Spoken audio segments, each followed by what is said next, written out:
Paano nga ba magpadala ng pera from BDO to GoTime online? By the way, kung first time mo sa channel na to and gusto mo pa ng mga online tutorial videos katulad nito, please click the subscribe button.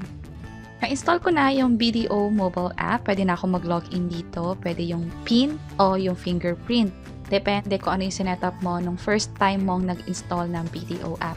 At kung interesado kayo sa tutorial na yan, meron yan sa page or channel namin or pwede nyo i-check yung comment section sa baba para sa link. And this time, ang gagawin na natin ay magka-transfer na tayo. Tap ko tong send money, pipiliin natin ang other banks and wallets. Sa send to, hanapin lang natin dito ang GoTime. Ito siya. Ilagay dito ang account number sa GoTime. At kung sino rin yung owner ng bank account na yon o ng GoTime account.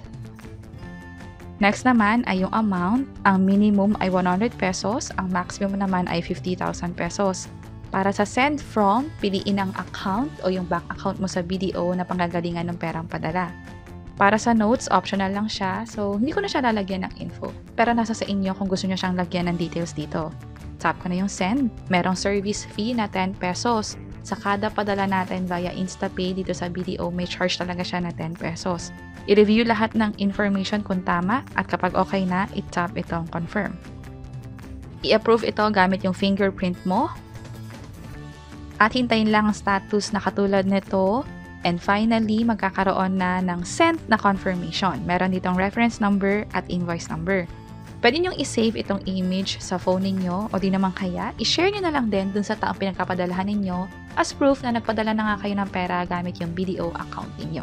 And i-share ko na lang din na sa tuwing nagpapadala ako ng pera from BDO, hindi naman nagkakaroon ng issue na naging successful yung fund transfer unless nagkaroon talaga ng issue or maintenance na marami yung affected.